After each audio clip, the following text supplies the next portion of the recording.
It's called Pickup Summer, but it's supposed to be Pinball Summer. It's his first film. It's one of those sleazy, like, hard bodies, stuff like that. I gotcha. But it's actually supposed to be really good, so I was, like, trying to find it. And I want to give a shout out to that app that Scott turned me on to. What is it called? Terrarium TV. Terrarium is fucking awesome, dude. That app is amazing. I tried to stump it and I lost. I watched a movie called Eat and Run. It's a really bad fucking... Yeah, they have everything. Dude, I could not find this on Kodi ever, and I found it right my first search, and I was like, and there's a lot of links. Yeah, it'll even tell you if there's slow speeds on it. Yeah, they'll be like 1 point something gigs or something megabytes. Well, yeah, that's the size, but it'll say slow server. Oh, yeah. Yeah, that's awesome. So you don't click on that. Yeah, exactly. Yeah, there's some... Yeah, download that shit. Google that. Terrarium. Yeah, it is way better than Kodi. Yes. Kodi is so fucking hit and miss. Cause so many dead links on Kodi. Yeah, yeah, and I've found some like just obscure shit on there before, just randomly looking, and I'm like, oh, there it is, I can watch it.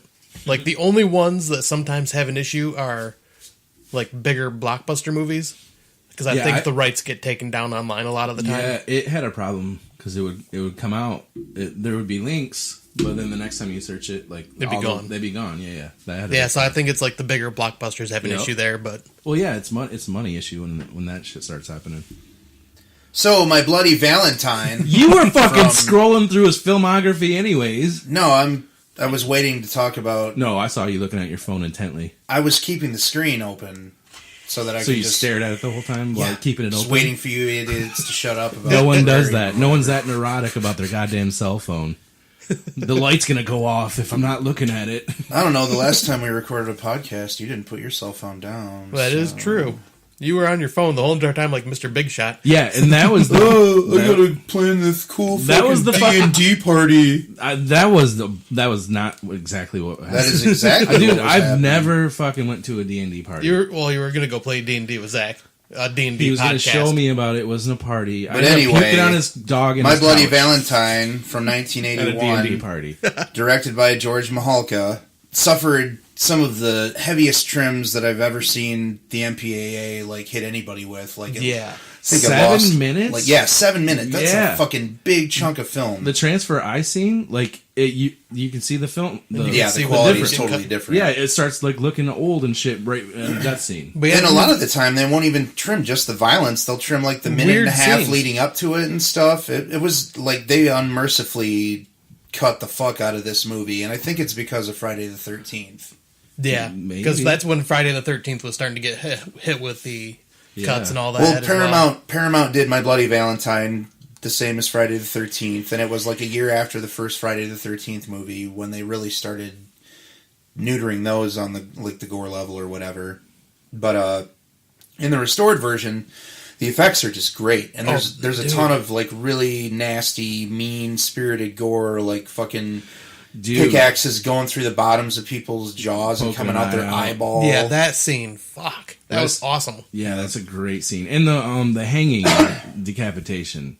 Oh yeah, when they're going up the stair or the ladder. Yeah, that's fucking great. And that was obviously cut out. The shower head impalement on the girl with like the water and blood coming out of her mouth. That was really. Yeah, in the original, I'm sure the hanging happened, but the fucking decapitation didn't happen. They cut that shit out. Yeah. Yeah, I was pointing it out every single time that it was a new cut scene because my roommate was watching, and I'm like, oh, there's where they cut it. The effects are done by Tom Berman, Ken Diaz, and Tom Horber. Names that I'm not really familiar with. Good job, guys. But, yeah. Yeah, it's really unfortunate because the work that they did here stands up with most of the gore from the slasher cycle of that era. Yeah. Yeah, the gore is incredible. This one is also, it's like I went through and made a list of my top 10 slashers or whatever, and this one I was hemming and hawing about what I wanted to actually include. Like, do I want to include Texas Chainsaw Massacre? Do I want to include Psycho? And I decided to omit both of those because you put this in, and I don't think I put it in. Did I? What? My Bloody Valentine. In our top 100. Yeah. Oh, you're not talking about your top 100. I'm talking. This is like I just went through my top. To it. Yeah, I went through my top 100 to get my top 10 slashers. But it goes Halloween, Nightmare on Elm Street, Final Chapter, Silent Night, Deadly Night, and then My Bloody Valentine. So top 5. Yeah, that's great. Yeah, because it would be in my top 10 as well. I don't remember if I put it in. I think I did. And I'm even kind of hesitant to count Nightmare on Elm Street as a slasher film. I mean, it is, but it's like... supernatural. Well, it's supernatural, and it's like a lot more imaginative, and it's almost like trying to say Phantasm's a slasher film in a way. I mean... If you're just trying to get away from something, that doesn't necessarily mean it's a slasher. Right. It's still good. It's just other things.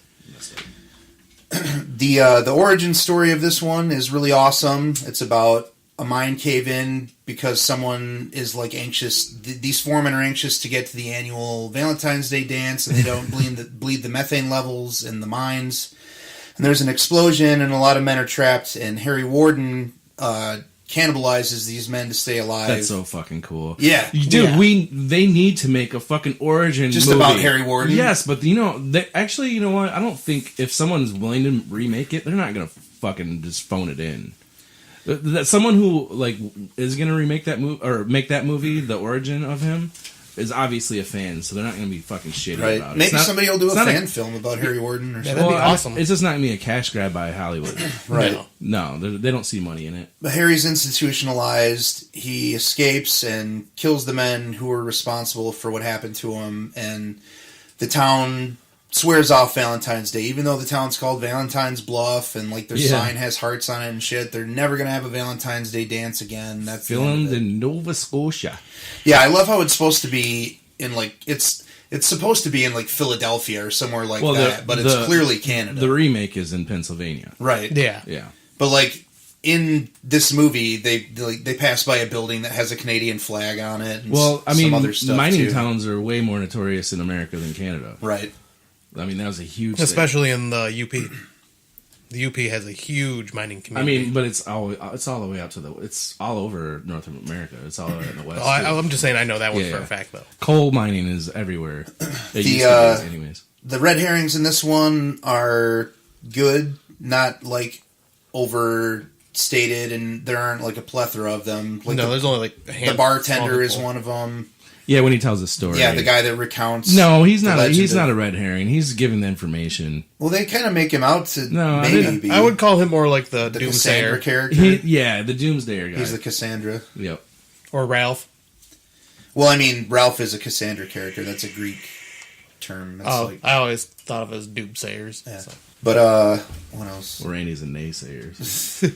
The score didn't stand out to me, but that's also a good thing for me. Yeah. Like, the characters are all fairly likable. Blends right in. Like our third movie that we're talking about with our score. right. Oh my god.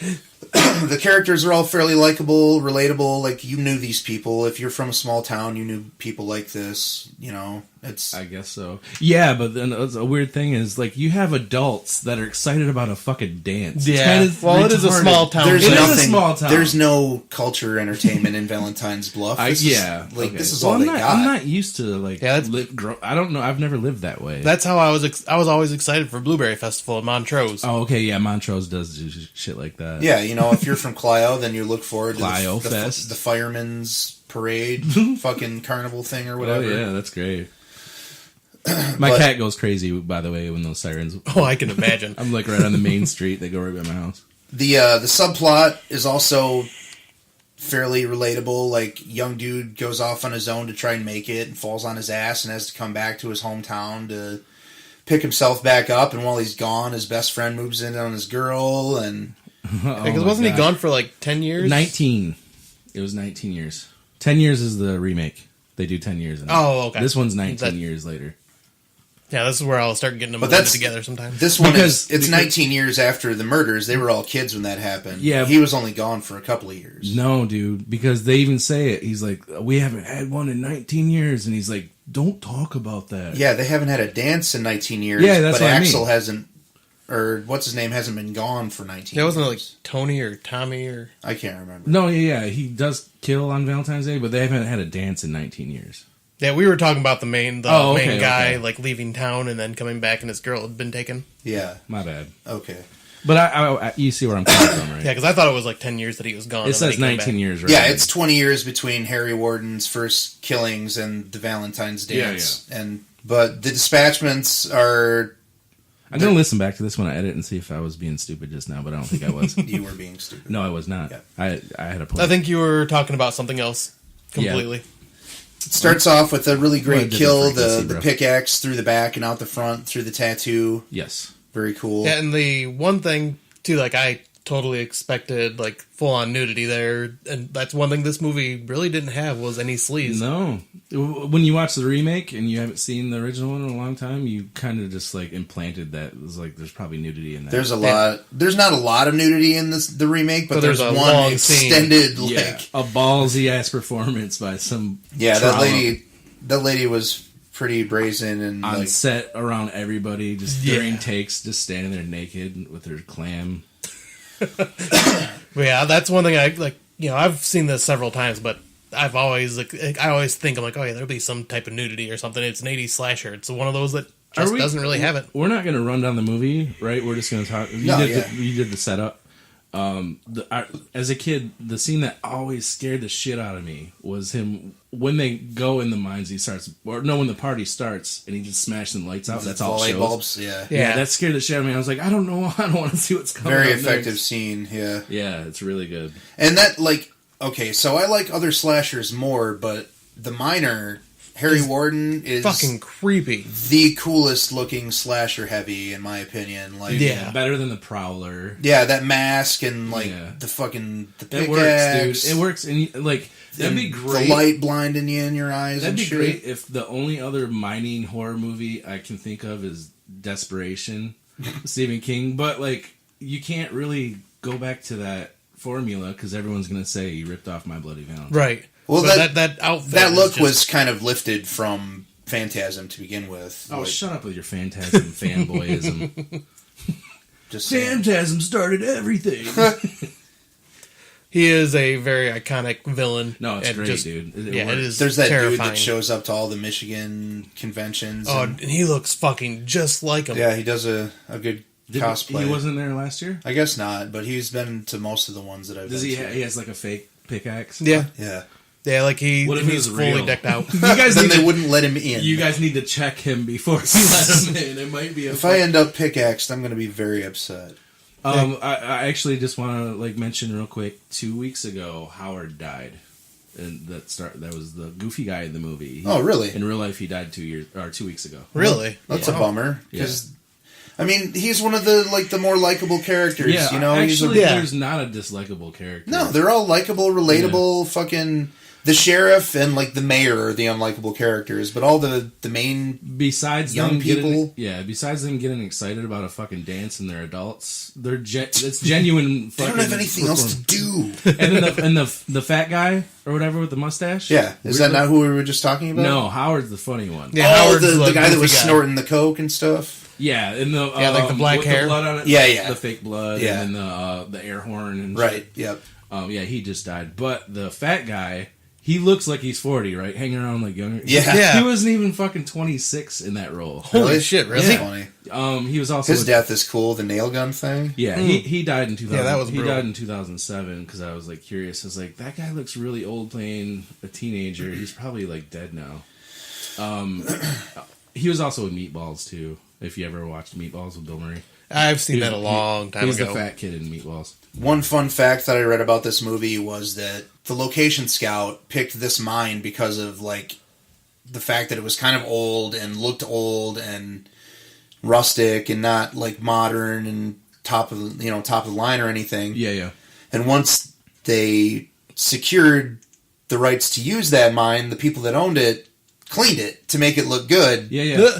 Spent $50,000 cleaning it, and then the director came in and spent $75,000 to restore it to what it looked like originally. So fucking stupid. Yeah. Oh my god. So $75,000 of the movie's budget went toward that. Dude, Wow. I love even the remake. They film. They're not movie sets. No. No, Yeah, they're no, actually they're in a full mine. on. They're actual Yeah, mines. It's fucking cool. Yeah, that's the setting of. I just love the Yes. setting. Yeah, very of the mine claustrophobic, Yeah, if and you're there's in nowhere to run, no escape. Nowhere to And I run love- to, baby. And I love the fact that it is just like a small town with like this mining community. That's all that they're thriving I off went of, and to, it's just a great setting. A little kind of on topic. I went to the place where they in Pennsylvania. I stayed the night there. They filmed that fucking train movie with Denzel Washington, where he's like a fucking I think he's an out. No, I don't know if he's an out. He got fired from a fucking locomotive job